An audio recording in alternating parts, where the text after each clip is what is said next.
चलो मैं आपके पास स्क्रीन शेयर करती हूँ।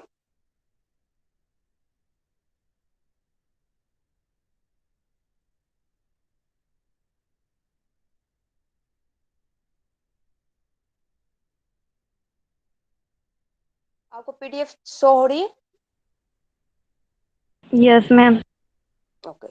Yes ma'am.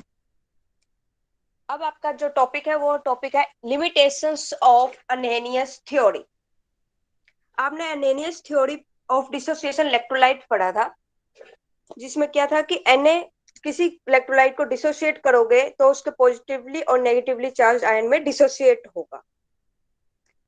तो वहां पे आप कौन से इलेक्ट्रोलाइट्स लेते थे? वीक इलेक्ट्रोलाइट्स को ही डिसोसिएट करते थे, जो पार्शली डिसोसिएट हो, पार्शली आयनाइज्ड हो आपके पास। ठीक है, अब इसकी लिमिटेशन है अनहेनियस थ्योरी की। जो ओस्टफ्लाड फर्स्ट, इसकी लिमिटेशन क्या है? जो ओस्टफ्लाड डाइल्यूशन लॉ है आपके पास, वो किस पे बेस्ड है? अनहेनियस थ्योरी पे बेस्ड है। वहां पे स्ट्रॉन्ग इलेक्ट्रोलाइट्स हमारे पास कंप्लीटली क्या हो गया था? फेल हो गया था। स्ट्रॉन्ग इलेक्ट्रोलाइट हमारे पास क्या कहते हैं, कंसंट्रेशन में डिसॉल्व करने से पहले ही वो डिसोसिएट कंप्लीटली हो जाता है सॉलिड स्टेट में।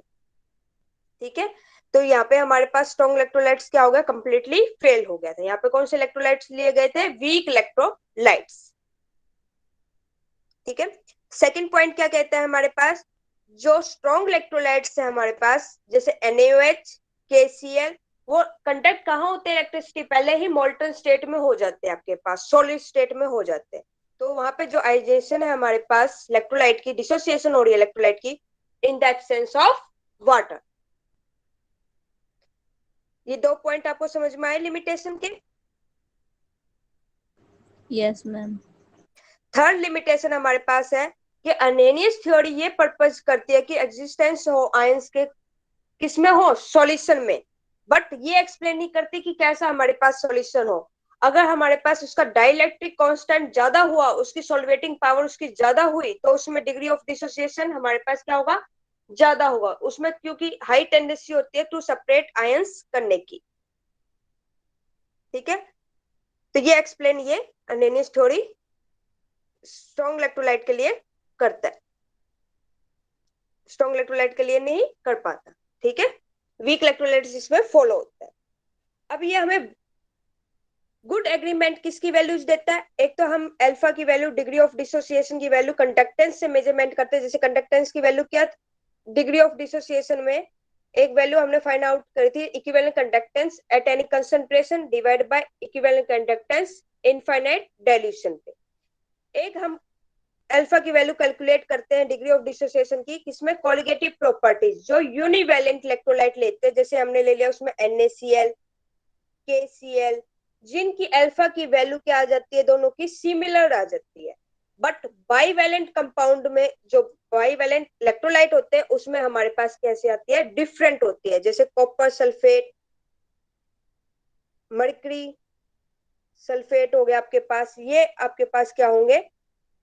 डिसएग्रीमेंट, गुड रिजल्ट आपको नहीं देंगे बाईवैलेंट इलेक्ट्रोलाइट्स। ठीक है, यहां तक आपको लिमिटेशन समझ में आई? Yes ma'am. फिर है फिफ्थ पॉइंट। फिफ्थ पॉइंट में क्या था हमारे पास? जो अनहेनियस थ्योरी है वो हमारे पास डिसोसिएट हो जाती है इलेक्ट्रिकल इलेक्ट्रोलाइटिक कंडक्टेंस है हमारे पास, वो आपके पास इंक्रीज करेगा जब आपके पास क्या होगा? विद डाइल्यूशन के साथ। Electrolytic conductance increase with dilution.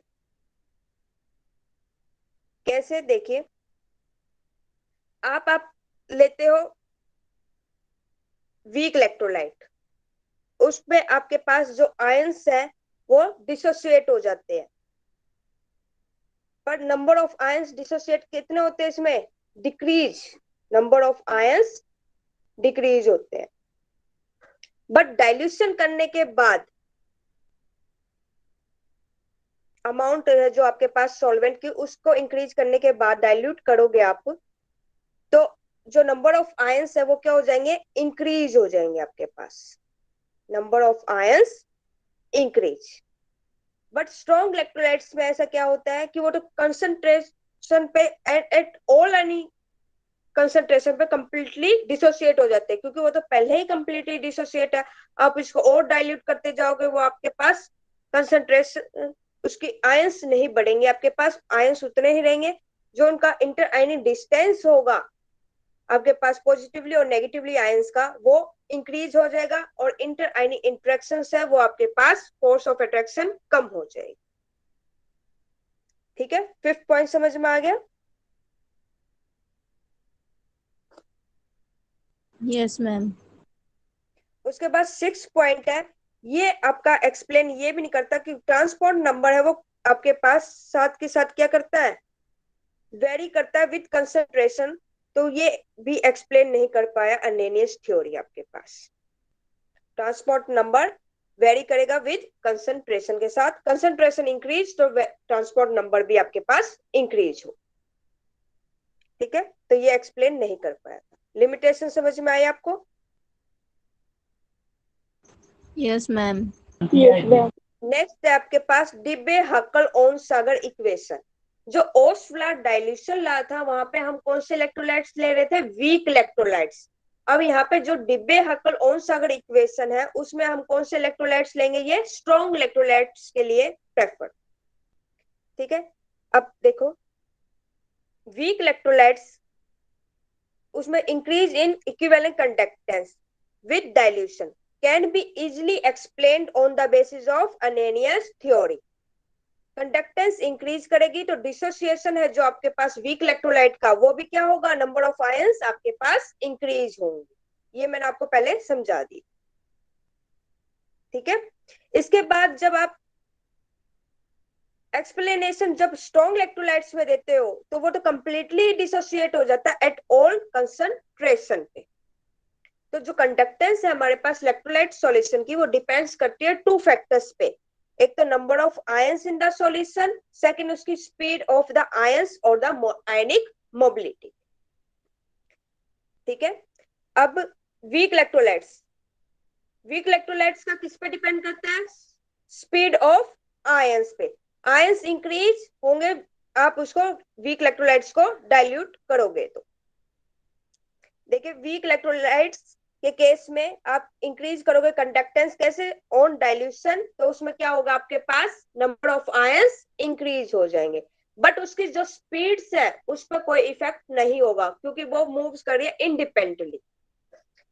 तो speed of ions are not affected on dilution. Dilution करने पे आपके पास उसकी स्पीड है जो आयंस की, वो उस पर कोई इफेक्ट नहीं पड़ेगा। ठीक है, फिर उसके बाद वीक इलेक्ट्रोलाइट्स में कोई हिंड्रेंस नहीं होगी, नो हिंड्रेंस। तो आपके पास वीक इलेक्ट्रोलाइट्स वेरी स्मॉल और इसके आयंस मूव कर सकते हैं इंडिपेंडेंटली, कोई इंटरफेरेंस नहीं होगी। तो आपके पास इसमें मोबिलिटी भी, मूवमेंट स्पीड्स की नो चेंज। मैम आपकी आवाज बट बहुत ऐसा स्लो आ रही है। स्लो आ रही है? No, ma'am. अब ठीक आ रही है? Ma'am, पहले भी सही आ रही थी, अब याद है। अब आवाज ठीक आ रही है?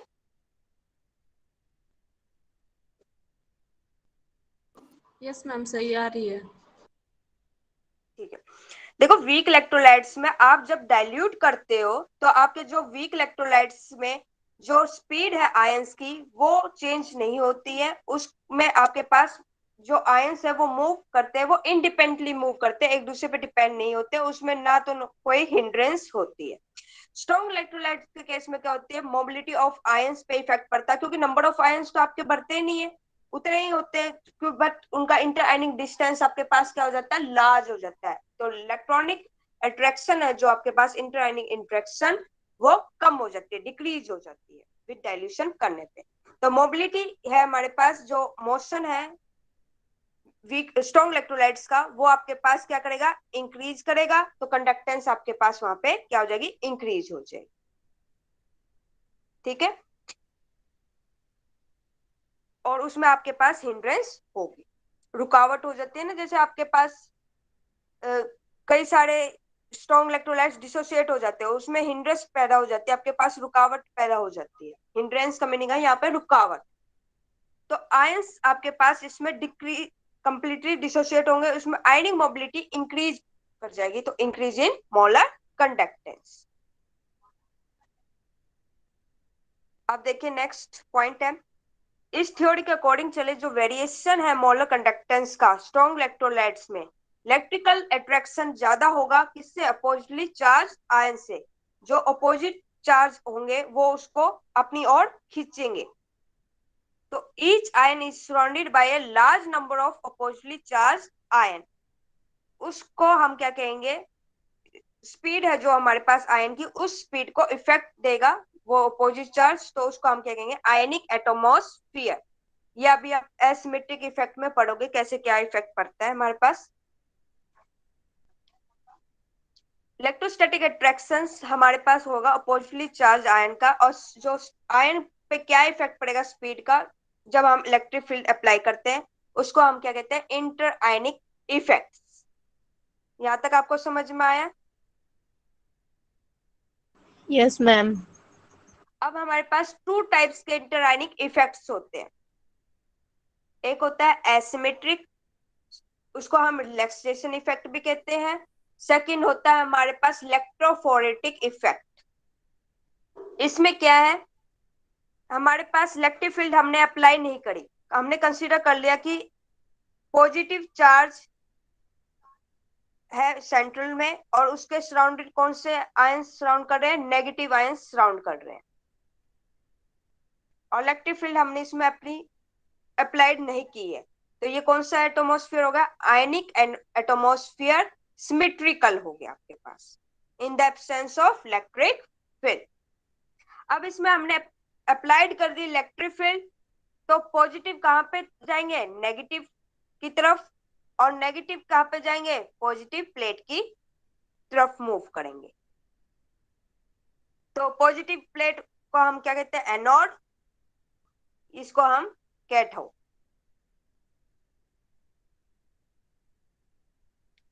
ठीक है। अब यहाँ पे हमारे पास जब इलेक्ट्रिक फील्ड हमने अप्लाइड की, तो हमारे पास क्या हुआ कि जो नेगेटिव आयंस थे वो पॉजिटिव आयन की तरफ मूव करेंगे, और जो पॉजिटिव आयंस थे वो नेगेटिव की तरफ मूव करेंगे। तो वो हमारे पास जो आयनिक एटमॉस्फेयर था वो क्या हो जाएगा, डिस्ट्रॉय हो जाएगा। तो इसको हम कह देते हैं एसिमेट्रिक इफेक्ट। ठीक है।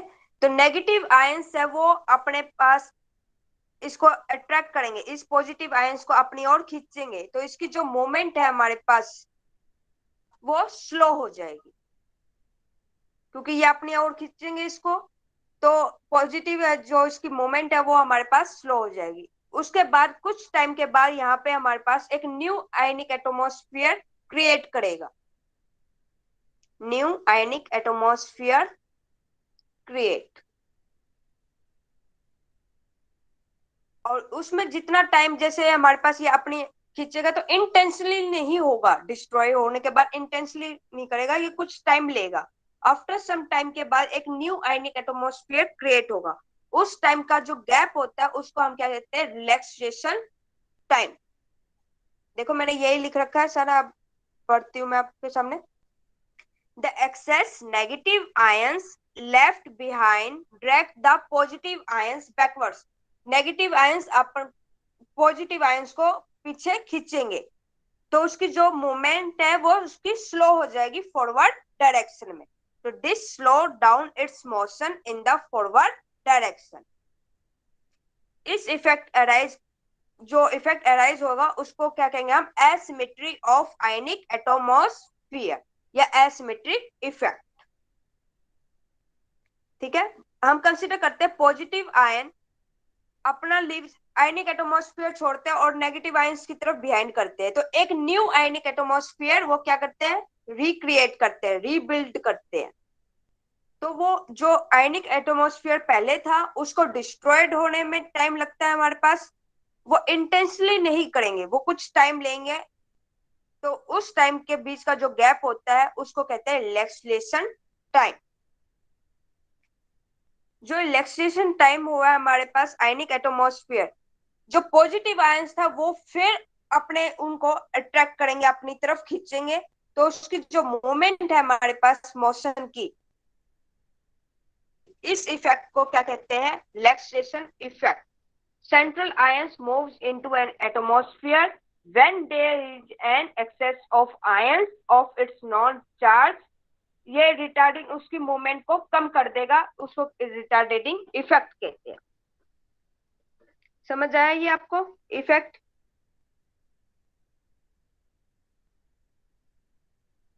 बताइए. Yes ma'am. लास्ट का बता दो, अभी आपने एक यस मिनट मैम। पहले जो बताया है। देखो इसमें सिर्फ ये है कि आपके पास जब आपने पॉजिटिव चार्ज सेंटर में लिया, उसके सराउंडेड आपने नेगेटिव आयंस लिए, जब आपने इसमें इलेक्ट्रिक फील्ड अप्लाई नहीं करी, तो आपके पास क्या हुआ कि ये आयनिक एटमॉस्फेयर क्या हुआ? सिमेट्रिकल हुआ, कोई डिस्ट्रॉय नहीं होगा, ना पॉजिटिव अट्रैक्ट करेंगे ना नेगेटिव अट्रैक्ट करेंगे आपके पास. जब आपने इसमें इलेक्ट्रिक फील्ड अप्लाइड कर दी, तो आपके पास क्या होगा? जो पॉजिटिव है वो नेगेटिव प्लेट की तरफ जाएंगे, जो नेगेटिव है वो पॉजिटिव प्लेट की तरफ जाएंगे. ठीक है. जब नेगेटिव आपके पास पॉजिटिव प्लेट की तरफ जा रहे हैं और इसकी मूवमेंट हो रही है आपके पास नेगेटिव प्लेट की तरफ, तो ये जो नेगेटिव आयंस है ये अब पॉजिटिव आयंस को अपनी ओर खींचेंगे, तो इसकी जो मूवमेंट है फॉरवर्ड डायरेक्शन में आगे बढ़ने की, वो क्या हो जाती है? स्लो हो जाती है. तो ये आयनिक एटमॉस्फेयर डिस्ट्रॉयड हो जाता है. इसको क्या कहते हैं? Asymmetrical effect. ठीक है. फिर इसकी जो मूवमेंट होती है स्लो, ये कभी इस पॉइंट पे आने के बाद ये एक आयनिक एटमॉस्फेयर क्रिएट करता है न्यू. ब्लीड होने के बाद एक आयनिक एटमॉस्फेयर क्रिएट करेगा, इंटेंसली नहीं करेगा वो, आफ्टर सम टाइम, कुछ टाइम के बाद करेगा. उस टाइम का जो गैप होगा उसको क्या कहेंगे हम? Relaxation time. ठीक है. अब ये आगे आगे बढ़ रहा है, तो ये जो नेगेटिव आयंस है ये भी उसको अपने और खींच रहे हैं, अट्रैक्ट कर रहे हैं. तो हमारे पास इसकी वजह से क्या हो जाएगा? जो आयंस की स्पीड है वो उसकी कम हो जाएगी, रिटार्ड हो जाएगी, तो उससे ये आगे नहीं बढ़ पाएगा. उसको कह देते हैं हम रिटार्डेटिंग इफेक्ट. समझ आया? अब आता है इलेक्ट्रोफोरेटिक इफेक्ट. इलेक्ट्रोफोरेटिक इफेक्ट में सेम है हमारे पास, जो हमने ये आयंस है पॉजिटिव है सेंटर में, इसके सराउंडिंग क्या लिए थे? Negative ions. ये हमारे पास नेगेटिव आयंस इलेक्ट्रोलाइट के भी हो सकते हैं अनायन, या हमारे पास ये सॉल्वेटेड मॉलिक्यूल्स हम जो ऐड कर रहे हैं उसके भी अनायंस हो सकते हैं. अब हमने इसकी मूवमेंट जब इलेक्ट्रिक फील्ड इसमें अप्लाइड की, तो ये तो हो गया हमारे पास पॉजिटिव चार्ज प्लेट, ये नेगेटिव चार्ज प्लेट, ये इसकी तरफ जाएगा और ये हमारे पास इसकी तरफ मूवमेंट करेंगे. तो इसमें हमारे पास क्या होगा कि जो नेगेटिव आयंस है ये पॉजिटिव आयंस को अपनी ओर खींचेंगे, तो इसकी जो मूवमेंट है वो उसकी डिक्रीज हो जाएगी. तो इस इफेक्ट को भी हम क्या कहते हैं? Electrophoretic effect. सॉल्वेंट मॉलिक्यूल्स के भी आयंस हो सकते हैं ये हमारे पास नेगेटिव, या इसके इलेक्ट्रोलाइट के आयंस भी हो सकते हैं. तो मॉलिक्यूल्स आर सॉल्वेटेड. ठीक है. तो इलेक्ट्रोफोरेटिक इफेक्ट में पढ़ती हूँ. In the solution, the ions are present in the solvated from under the influence of electric field. So central ions moves in one direction, and its oppositely charged ionic atmosphere along with the associated solvent molecules moves in the opposite direction. So ionic atmosphere with its solvent molecules with it's solvent molecules causes है retarding effect. उसकी जो speed है central ions की वो decrease हो जाती है. उस इफेक्ट को क्या कहते हैं? Electrophoretic effect. जितना ज्यादा आपके पास विस्कोसिटी होगी, इंक्रीज होगी, तो उसकी मोबिलिटी क्या होगी? स्पीड ऑफ आयंस की वो डिक्रीज हो जाएगी, कंडक्टेंस भी आपके पास डिक्रीज हो जाएगी. ये दोनों फैक्टर्स हैं ये सॉल्यूशन के, ये स्ट्रॉन्ग इलेक्ट्रोलाइट्स पे अप्लाई किए जाते हैं, जिसमें वेलोसिटी ऑफ द आयंस आपके पास कम हो जाती है. और अल्फा क्या होता है आपके पास? बताइए. अल्फा की वैल्यू क्या थी? Equivalent conductance at concentration, equivalent conductance at infinite dilution. अब डिग्री ऑफ डिसोसिएशन हो रहा है तो अल्फा की value very very greater than 1 होगी। तो लिमिटिंग है जो हमारे पास इक्विवेलेंट कंडक्टेंस है एट इनफाइनाइट डाइल्यूशन वो वेरी ग्रेटर देन होगा किससे, 1 से। तो आप ये कह सकते हो equivalent conductance at infinite dilution very greater than किससे, equivalent conductance at any concentration पे। तो hence the value of equivalent conductance lambda C क्या हो जाएगा, लोअर होगा than the value at infinite dilution. समझ आया ये आपको इलेक्ट्रोफोरेटिक इफेक्ट?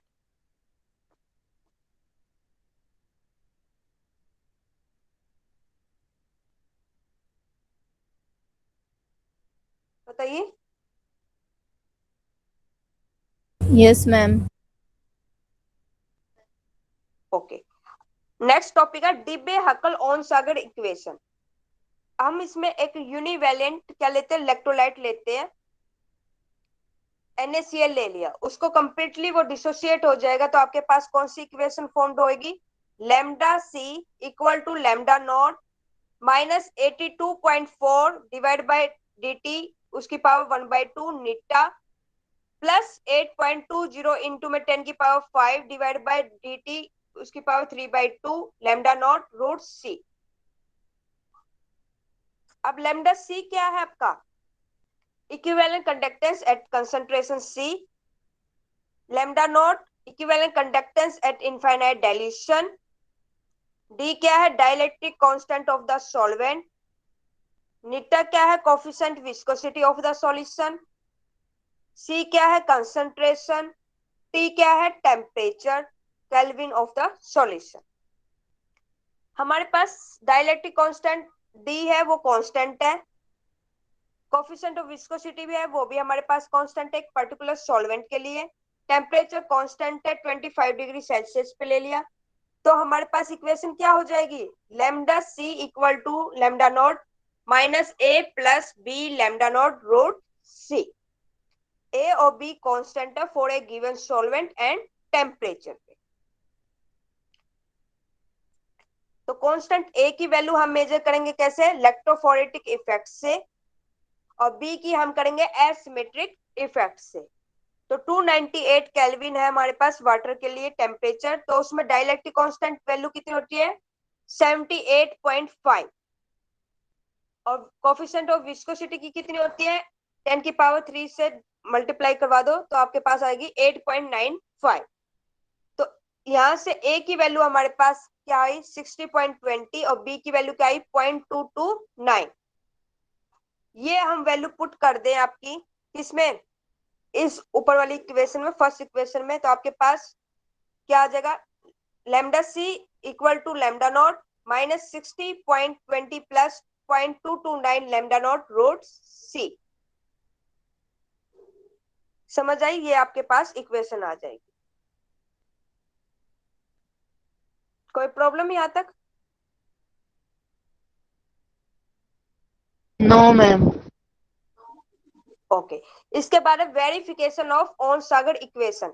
ये जो आपके पास इक्वेशन आई थी lambda C equal to lambda not minus A plus lambda B lambda not root C, ये इक्वेशन थी एक straight line equation y equal to M X plus सी।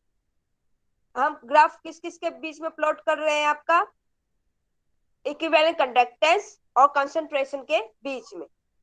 तो यहाँ पे स्लोप क्या हो जाएगा आपके पास, डिक्रीज हो रहा है विद कंसंट्रेशन के साथ, तो a plus B lambda naught आपके पास यहाँ पे स्लोप हो जाएगा। ठीक है, तो प्लॉट आप ग्राफ किस किस के बीच में कर रहे हो, लैम्डा सी और रूट सी के बीच में।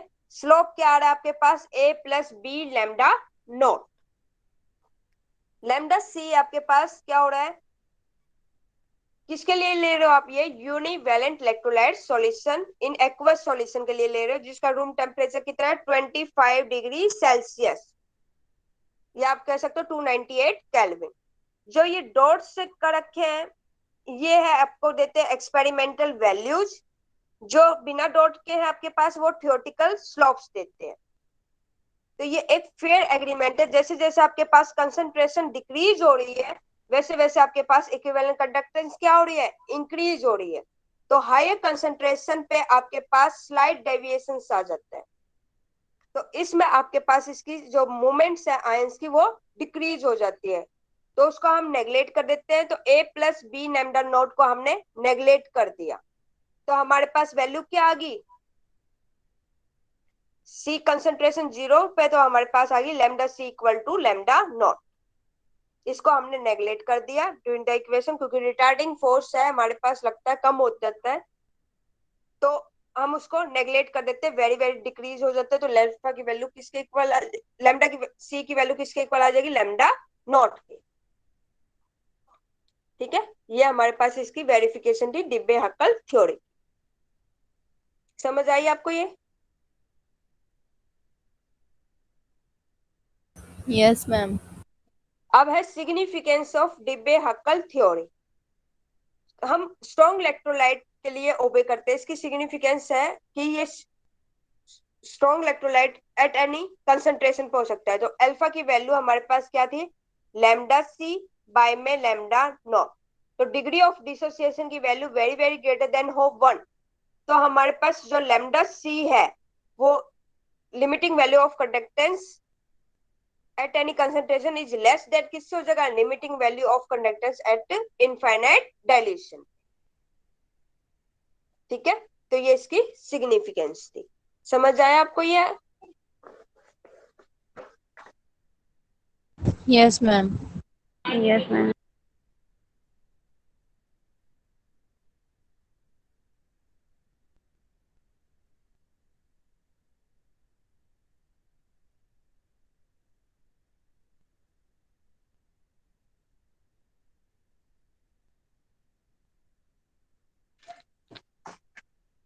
किसी भी टॉपिक में कोई प्रॉब्लम?